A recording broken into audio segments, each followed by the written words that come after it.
First, you have some time to look at questions 1 to 3.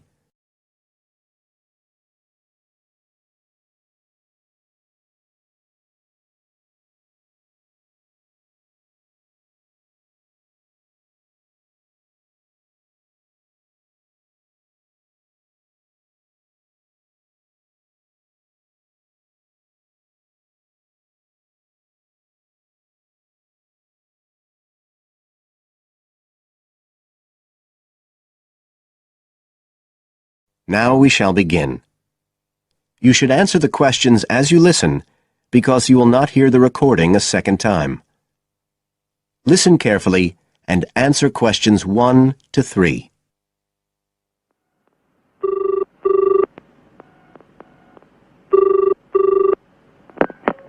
Hello? Ralph, it's Paula. Hi. You know I told you we could apply to the local council for money for our drama club? I've got the application form here, but we need to get it back to them by the end of the week. I could send it on to you. You really ought to fill it in as president of the club, but I don't know if it'll get to you in time. Well, you're the secretary, so I expect it's okay if you fill it in. Yeah, but I'd really like to check it together. Right, that's fine. Like, the first part asks for the main contact person. Can I put you there? Sure. Right, so that's Ralph Pearson. Oh, and then I need your contact address. So that's 203 South Road, isn't it? No, 2:30. Oh, sorry, I always get that wrong. Then it's Drayton. Oh, do you think they need a postcode? Better put it, it's DR6 8AB. Okay. Telephone number. That's 01453 586 098, isn't it? Yes. Right. Now, in the next part of the form, I have to give information about our group. So, name of group, that's easy. We're the Community Youth Theatre Group. But then I have to describe it. So, what sort of information do you think they want? Well, they need to know we're amateurs, not professional actors. And how many members we've got. What's that at present, 20? 18. And should we put in the age range, that's 13 to 22? No, I don't think we need to. But we'd better put a bit about what we actually do. Something like members take part in drama activities. Activities and workshops? OK. Right. That's all for that section, I think. You now have some time to look at questions 4 to 10.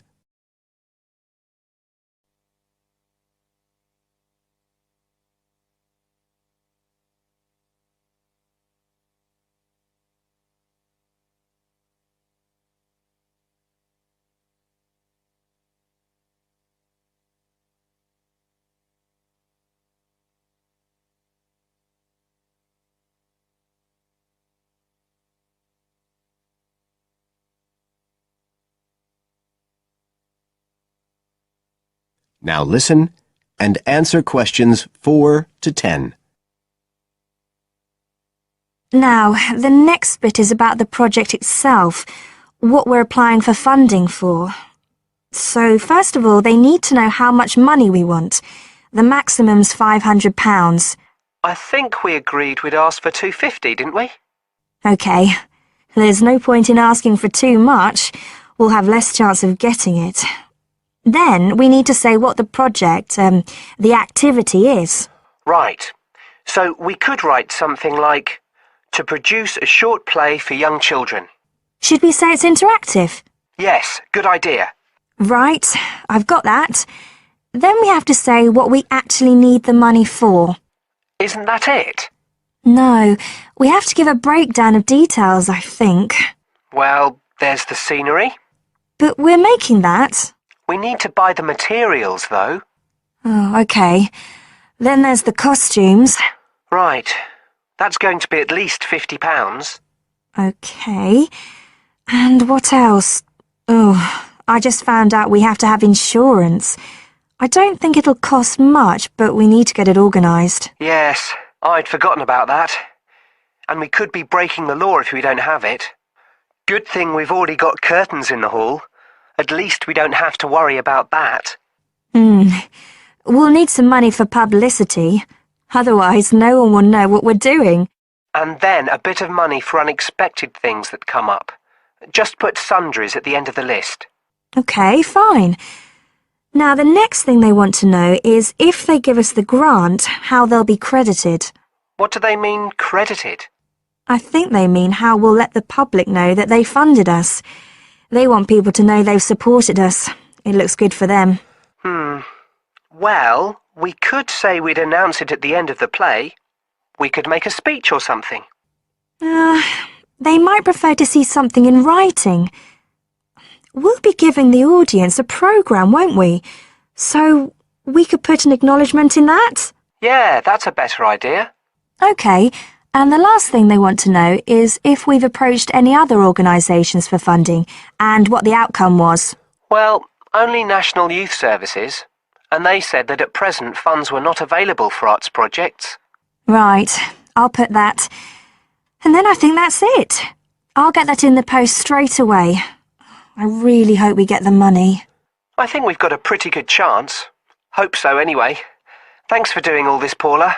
That's OK. See you soon. Bye. Bye.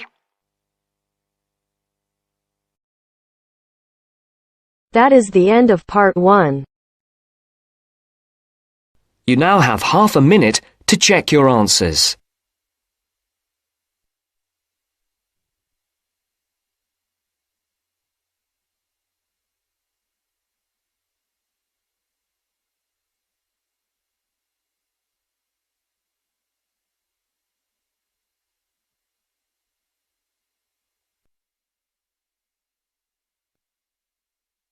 Now turns to part 2. Part 2. You are going to hear a teacher helping high school students visiting from an overseas school to fill in a school excursion permission note. First, you have some time to look at questions 11 to 17.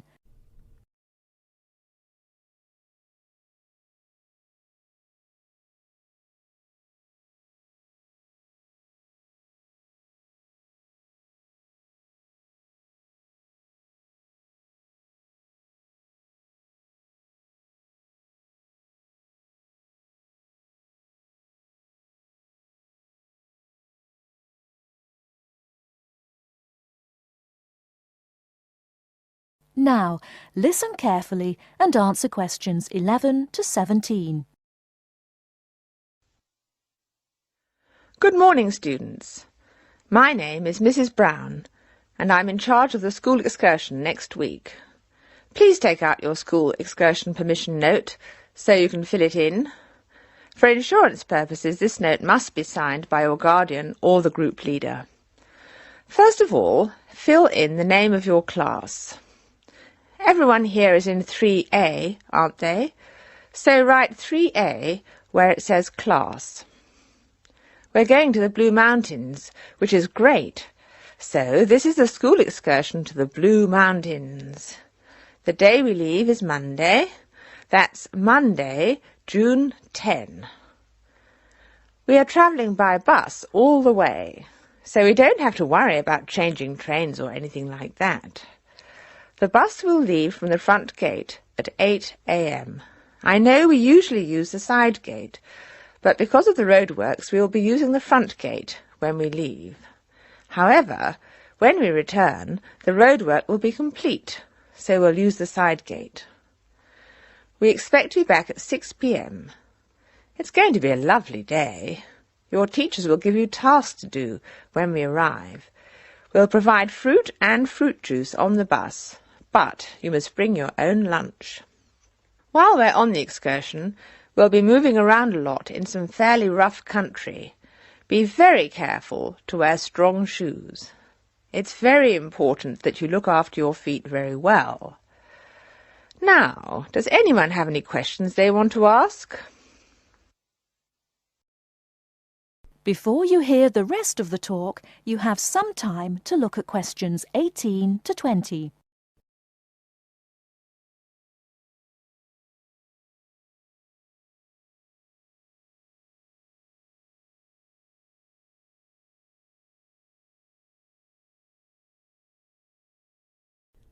Now listen and answer questions 18 to 20.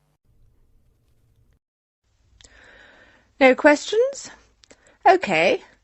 I'd just like to fill in a few more details. The bus should arrive in the Blue Mountains at 11 a.m. We'll have time to do the first of our tasks before lunch.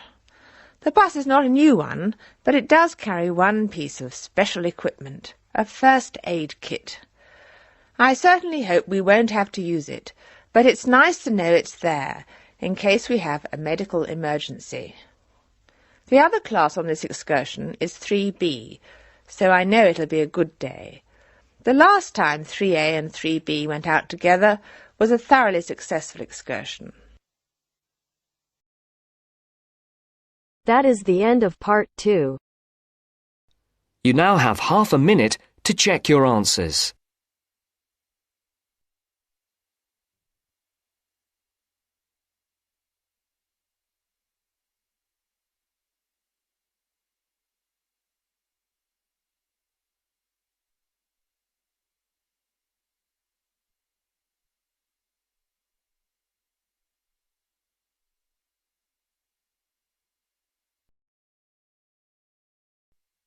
Now turns to part 3.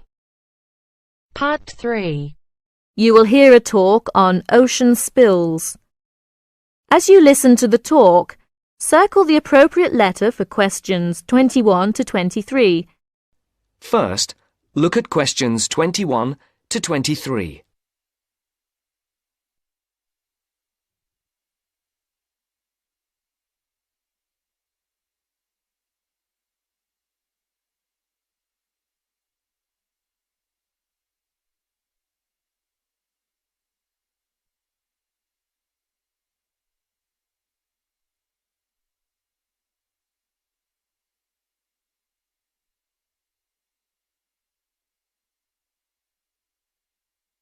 As you listen, answer the questions. Good morning, everyone. Today, I'll talk about unusual ocean spills that have occurred in the world's oceans. In November of 1992, people at beaches in Canada and Alaska noticed something strange. Blue turtles, red beavers, green frogs, and yellow ducks came bobbing toward them. They soon found out where the strange creatures were coming from. A ship from Hong Kong was on its way to Tacoma, Washington, when it was hit by a severe storm in the middle of the Pacific Ocean. During the storm, huge waves washed 12 containers overboard. Inside the containers were 29,000 plastic bath toys. One of the containers opened, and thousands of plastic bath toys spilled out and began to float across the Pacific Ocean. 10 months later, the first yellow ducks arrived on the North American shore. Beachcombers along the shore began to find the toys and reported them to local newspapers. But the people who were most excited by the plastic toys were the oceanographers. It gave them an opportunity to study ocean currents and winds. Before the conversation continues, look at questions 24 to 30.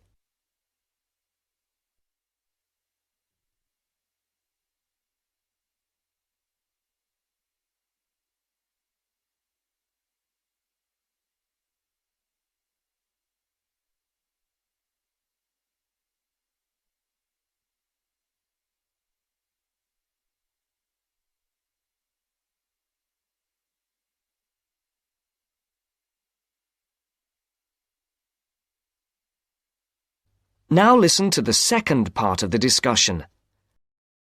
Oceanographers drop bottles into the ocean to study these things. But it would be too expensive to drop 29,000 bottles into the ocean at once. Imagine the value of studying the plastic ducks and frogs. This gave some interesting information to the oceanographers. The first toys were picked up in Sitka, Alaska, 10 months after they were washed off the ship. Some headed back into the North Pacific, while others drifted around the Arctic Ocean and headed for the North Atlantic. Many of the toys were swept northeast by the wind and were frozen in the ice of the Bering Sea. They're expected to cross the North Pole and float on down to the British Isles. This reminds me of another unusual ocean spill. In 1990, a ship travelling to the west coast of the United States from Korea was caught in a severe storm. The waves swept 21 containers of Nike shoes into the water. Scientists estimate that about 80,000 running, jogging and hiking shoes, 40,000 pairs of shoes, to you and me, hit the water at once. The shoes were for men, women and children. About 6 months later, people at beaches from Oregon to British Columbia began to find running shoes washed ashore. By the end of the year, Washington newspapers reported people finding hundreds of shoes. In Seattle, thousands of shoes floated to shore. Since the shoes were not attached, they arrived one at a time. The shoes were dirty, but after they were washed, they were still in good condition. People set up exchanges to find matches for their shoes. Oceanographers studied the information to learn more about the ocean. Some Nike shoes reached Hawaii, others went to the Philippines and Japan. According to the scientists, some of the shoes are on a trip around the world and should end up back in Washington and Oregon. Can you believe it? Many pairs of running shoes, as well as plastic ducks and frogs, are still on their ocean journey. So if you go to a beach anywhere in the world, don't be surprised if you see a green plastic frog or a woman's size 7 jogging shoe bobbing toward you. So keep your eyes out, so you may find free bath toys and even a new pair of shoes. Thank you for attending my lecture. That is the end of part 3. You now have half a minute to check your answers.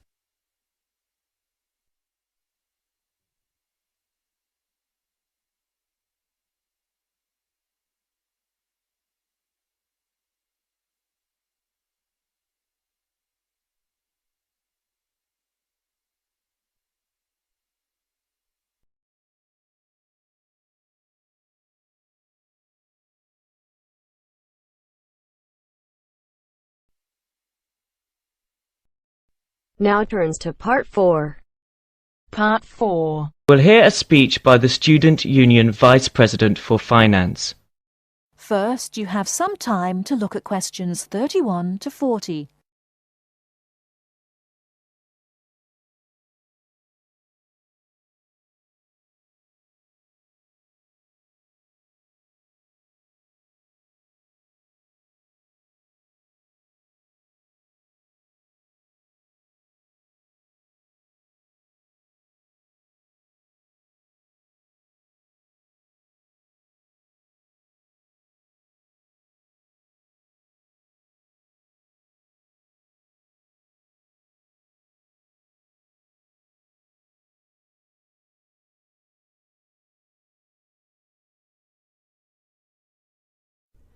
Now listen carefully and answer questions 31 to 40. Now you will hear the speech. Hello, as VP Finance, my job is to oversee the spending of our grant to ensure that all areas of student union activity run efficiently and smoothly, without any financial headaches. I have a thoroughly efficient finance team, Ursula, Ella and Henrik. We are all here to help you as best as we can. Remember that even though I administer the union's finances, it is ultimately you who has the final say in expenditure policy, either directly, through the democratic process of the general meetings, or by voicing your opinions through the Executive Finance Committee. I would like to take this opportunity to thank last year's VP Finance, Martin Curry, for his excellent work in improving the financial running of the union to what it is today. Finally, remember to enjoy yourself and to use the union facilities and services to the full. And if you're still not satisfied, come and let us know why. Extra note, in order to maximise my time as VP Finance and to give a more efficient service to students, the Finance Office will only be open to students from 11 o'clock a.m. to 1 o'clock p.m. and 2 o'clock p.m. to 3 o'clock p.m. The Cashier's Office will be open from 12 o'clock noon to 2 o'clock p.m. daily. That is the end of part 4. You now have half a minute to check your answers.